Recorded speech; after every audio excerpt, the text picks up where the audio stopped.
What it is and what's up? Welcome back to another episode of Plan Voodoo.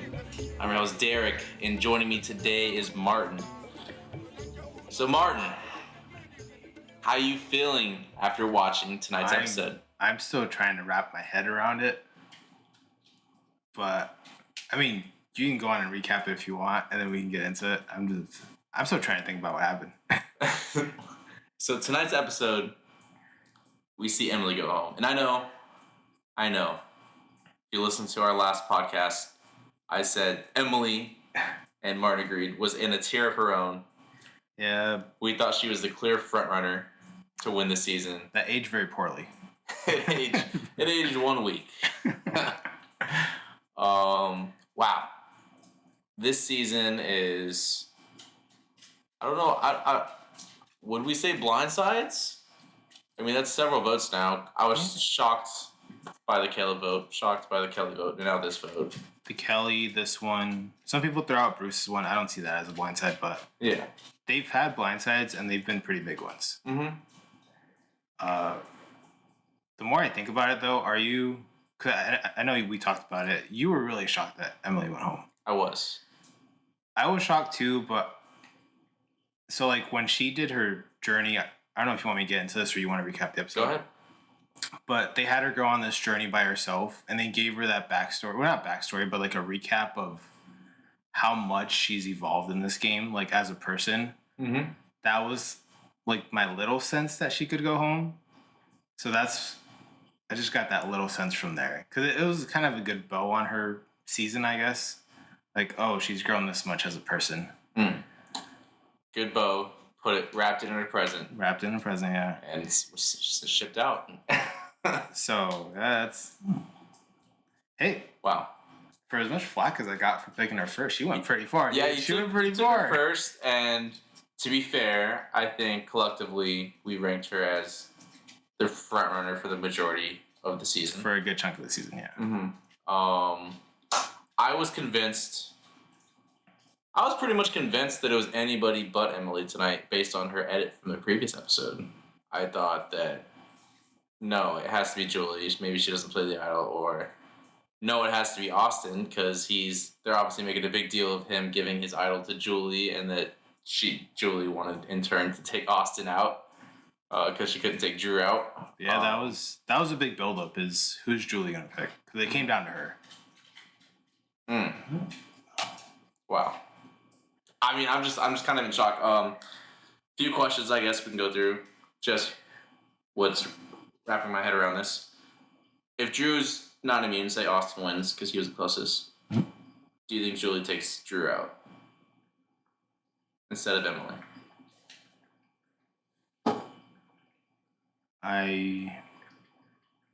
Maybe. You think Drew still would have pushed as hard for his plan? Because that was his plan the whole time, was Julie, right? And we kind of mentioned Drew's pushing hard because he's immune. Yeah, it's a good point. Does that still happen if you didn't win immunity? We mentioned in the episode, typically players that win immunity, they want to make a move. They want to make a big move, and we saw this episode with Drew. Now you posing the question, do I think he would still make the move? He is the kind of player I think that would still make the move. He might actually be more paranoid if he wasn't immune. Yeah. And would be pushing for it, I think. But I can't say with certainty that he would do that. But yeah, we see Emily get voted out this episode. All it took was one vote because the rest of the castaways all put their votes on Julie, and she played an idol. Yes, an idol that was given to her by Austin a few episodes ago when they were split into tribes of 3, and it was unknown at the time if at the time she was with 2 other Bella members, that being Bruce and Kendra. So if they were the only 3 ones voting or on the chopping block, there's a good chance she could have gone home. So he gave her the idol. And thankfully, in his case, it didn't work against him. We didn't see like a Jesse and Cody situation from season 43. It actually worked very favorably because he entrusted the information with D. We see him tell D, and D relays the information to Julie. What do you make of Austin giving this information, like passing along to D? I think we saw it coming because they built it up really heavy, especially at the beginning with this whole showmance, Yes. a really late showmance into the season, but between Dee and Austin. So that was kind of the big thing they built up throughout the episode. And I don't know, do you think this backfires on Austin pretty big? Because like now are things severed between him and Drew? Because this was Drew's plan and it blew up. Mm-hmm. Or how does Austin really navigate it going forward?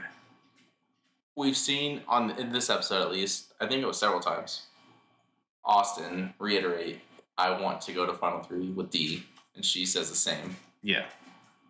And obviously, Julie's a big part of her game as well. So I think Austin just goes with them, to be honest. Maybe Drew tags along. Otherwise, Drew doesn't have the numbers. It's 3v3. And who has an idol? Well, it's only for next tribal council. It's only for next tribal. But Austin does. But Drew also has his leave tribal. Or yeah, it's no longer valid. Keep forgetting. Yeah. So then what you could see next episode is An idol hunt. An idol hunt. Austin for sure is going to play just because that's the last time he can play it. Yeah. So you could see two immune people, Austin and then whoever wins immunity, right? Mm-hmm. So if it's Austin and Drew again, or any combination of that reboot four, kind of interesting to see who goes home next episode. It makes the most sense for... I feel like Drew has to kind of stick to it. Maybe he swallows his pride a bit. Hey, it didn't work. And he goes back to reboot. He goes back, but then he gets one last gasp with Austin and one of the Bella members at 5 to try to break up Julie and Dee. He could do that, or do you think that's more likely, or do you think he's balls to the wall? Hey, tries to rally the Bella members where it's 3v3 and says we're going to rocks. I don't know. Drew seems like at this point in the game, he would be the one in this group that hey, my game is very similar to an Austin, right? So I've got to make this move on a Dee or a Julie. Mm-hmm. So he's gonna keep going for it, and that could mean going to rocks, I feel like he would go to rocks. So yeah, I feel like Drew would do that. Rocks at final sixes would be crazy. With 2 people possibly safe, that would ensure that 2 others are safe. So that'd be rocks a 50-50. Yeah. On rocks. Oh my gosh. Yeah. If that happens next episode, whew. It's Drew and Dee going to rocks. Something like that. Oh my gosh. And this whole time we haven't really mentioned Jake or Katora. We haven't. And it's just because they're just really not part of it, right? They're kind of just side characters at this point. They are. I do... They're extra votes. Essentially. I don't want to mention Jake too much. We didn't get too much of him this episode, but Katora, wow. Felt like a trauma dump. Learning her backstory this episode. Quite sad for a young child, I guess, to be taken away from friends and such, and then having to reintegrate into society. Kind of makes the previous Letters from Home episode kind of even sadder too. Because she got one from her mom. It makes more sense why she might not have the best relationship with her parents than her mom, how she said she cut off communication. Yeah, so that just makes that episode even sadder. So, But yeah, I just wanted to touch on that because that was it was very touching, and I appreciate the 90-minute episodes allowing the time to give these castaways their backstories. Anything else, I guess, to touch on the episode? I guess the one last thing I want to say, I think that this is by far the best edited episode of the season, in the sense that I had no idea who's going to go home the whole time. None whatsoever. Yeah. I mean, that's kind of how it felt going straight into tribal and even towards the end. I brought up the Kelly thing, and you even said, oh, I mean, you kind of had a sense that Kelly was going, so yeah, I guess this would be one of the best ones of the season. I don't know. Do you have a clear winner, dude? No. No. Yeah. It's going to be whoever can make the best pitch, in my mind. It feels like, yeah. I don't think I wouldn't say anyone's, it won't be a poor winner. It's just that there's someone that's not clear cut, if that makes sense. So, there's no one left that would be, to you. Well, I'm not satisfied. I guess Bello, those would be not the best. I guess they're supposed to be poor, but anyone from Reba, they played a good game. They played a good game. It's more old school, having a strong alliance from your original tribe. I do appreciate that. We haven't seen that too much in the new school. Yeah. So yeah, they played a good game. And like it was mentioned at Tribal, there really has been too much of like advantage plays kind of affecting it. Mm-hmm. I think this the first idol play? Yes. Because the other one was shot in the dark. So those were kind of the only two big ones. We've seen Spy go home with an idol. Yes. We've seen Bruce go home with an idol. I think those are the two advantages that we saw go, and then Austin. Or we've seen several, I guess, amulets with J Maya and Kelly go to the wayside. Yeah. So really, like the only twists that have been affecting tribals this season is like the lose your vote stuff. Because we've had several where the full cast isn't voting. It's only like a handful of them. Mm-hmm. Wow. What an episode. Speaking of frontrunners, who do we think's gonna win the game? I think that should parlay our conversation into our power rankings.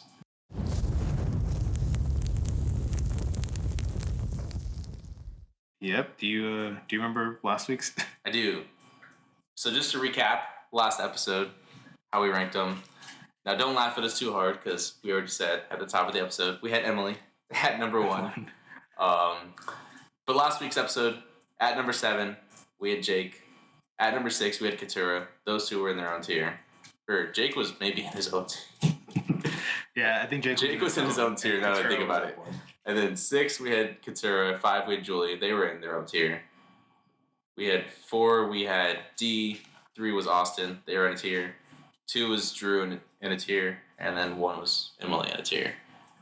Well, there's a new one this week. The tiers are blurred. I'll just say that. They're really blurry now.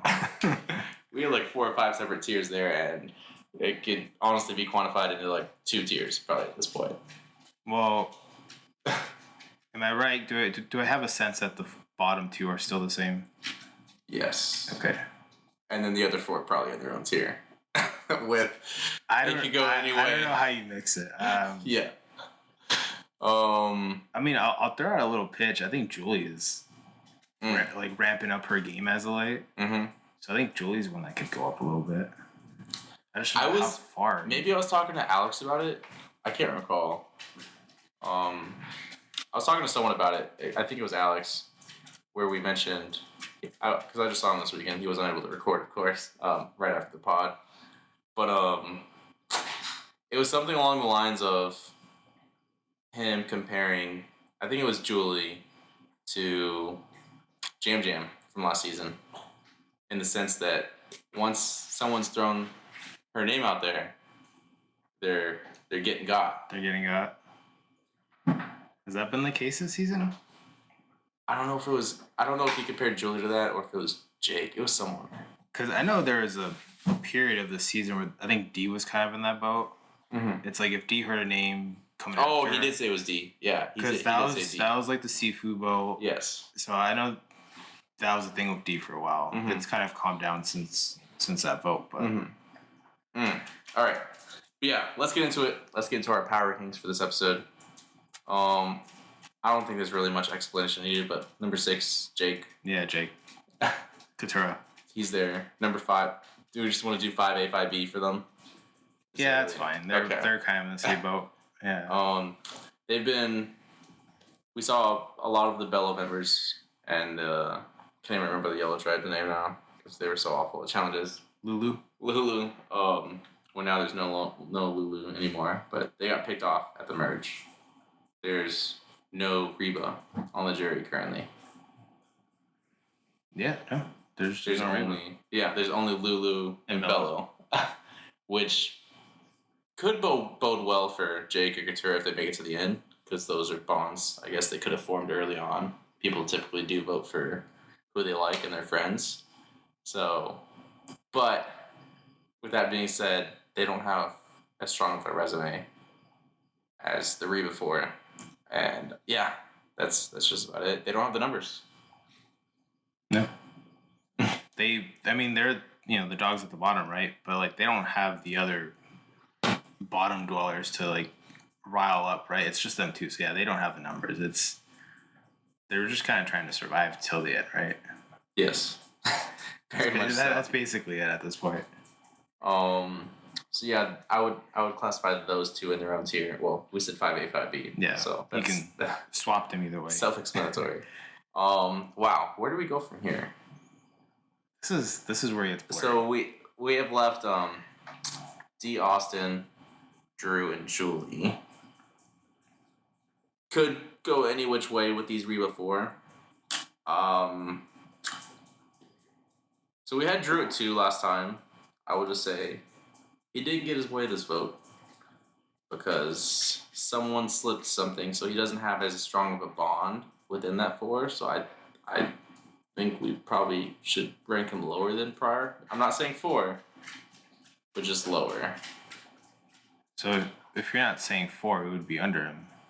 It would be that spot below.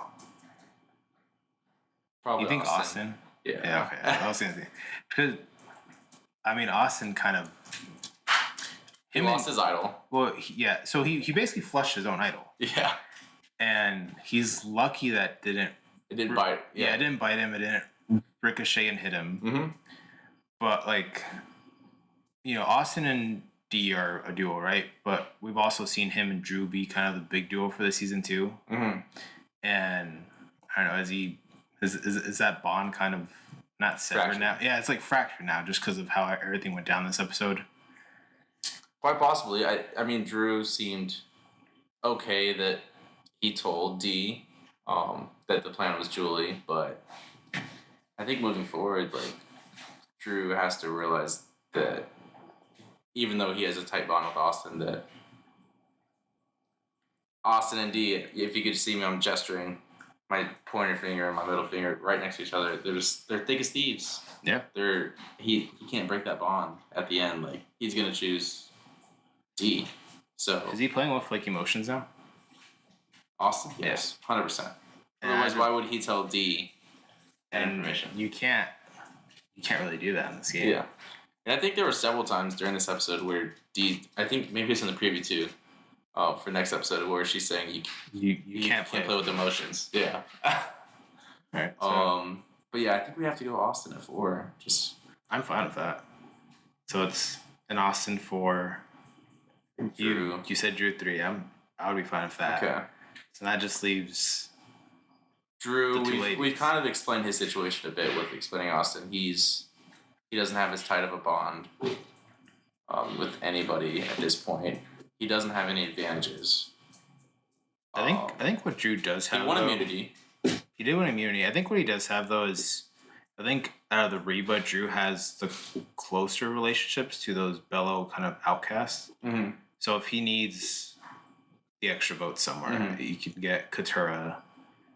I know him and Jake are super rocky, but mm-hmm. Yeah, Jake was, I think, in on his plan for this episode, so I think he could do it again. Mm-hmm. And then, more so than Austin, I mean, this is more looking ahead, but the jury, we know Drew had quite the relationship with Emily. Yeah.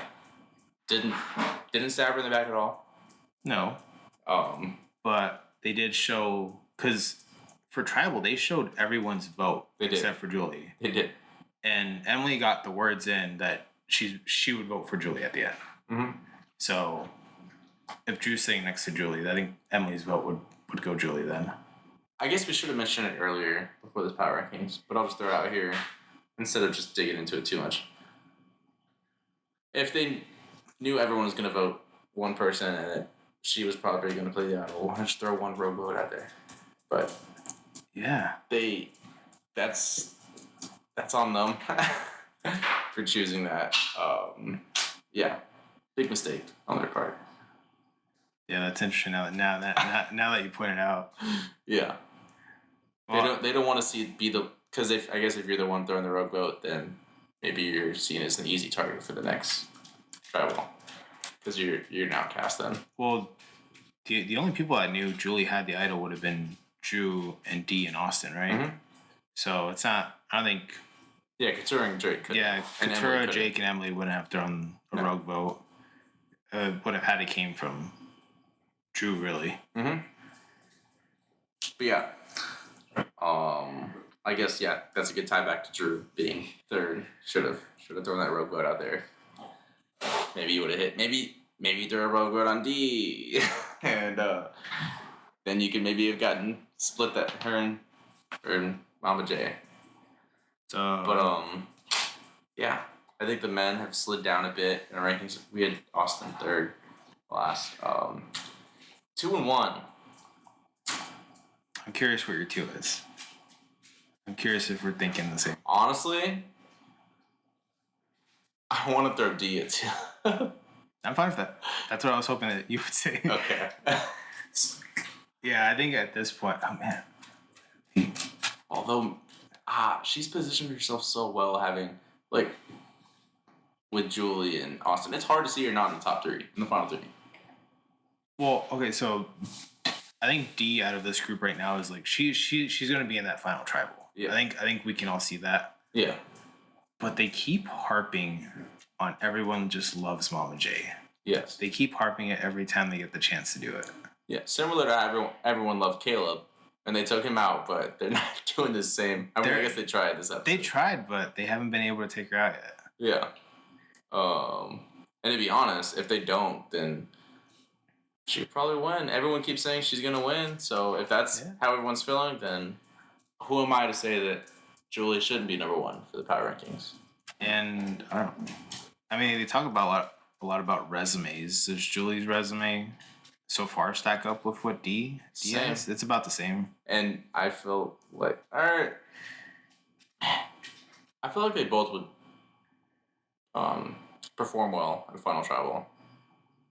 For some reason, I just think. I mean, Julie's what, an attorney, a lawyer. She's an attorney, so she has that background to help. Yeah, as long as it feels, and she has that motherly instinct to make it feel more familial rather than like just lawyer speak. Yeah. But yeah, I feel like I don't know what else to say about D and Julie's. It honestly, it's just us. It could go any way. It could honestly go any way. This is a super especially compared to last season, like this late at the final 6, like we don't know. 2 episodes left. Don't know. Yeah, I have no idea who's gonna win. Although the winners have been tend to be a little older the last few seasons. Jam Jam was, I think he was in his late 30s, right? Oh, late 30s, early 40s, something like that. And I'll look it up, boy. Dave and Gabler, yeah. He was in his late 50s. Gabler was in his late 40s, early 50s. Yeah. They've also been, I mean, so when we've drafted the past couple seasons, the winners have been kind of towards the end. Yes. Jam Jam was 36. Jam Jam was like a middle round pick. Gabler was dead last. Last pick? Third to last. Gabler 32. Last. Yeah. Julie was handed to me. I had no choice. I had to take her. The Juan Soto trade is official. Yeah, Julie was dead last. Wow. To go from being the dead last pick in our Survivor 45 draft to being ranked number 1 in the power rankings with 2 episodes to go is unheard of. Although on this podcast it is common. Yeah, our drafting has kind of struggled, so it's not too surprising to see this happen again. Wow. We all passed up on her 5 times. I mean, and we passed up on her 6 times. Yeah, I had to take her. Yeah. I had no choice there. But yeah, just to recap our power rankings for this episode. So we have Jake and Katura in their own tier. However you want to put it, you want to flip them, sure. And then we have 4th. We have Austin. 3rd, Drew. 2nd, D. And 1, Julie. So yeah, we hope that next episode Drew goes batshit crazy and they go to rocks. Make it 50-50 rocks. That'd be really awesome. That'd be awesome. It would encapsulate a fantastic season. I think so far this is gearing up to be my favorite Survivor New School season since 40. 43 probably would have been if Jesse had won. I think that's what it's going to come down to, right? Yeah. Because 43 was a good season. It just didn't have The winner.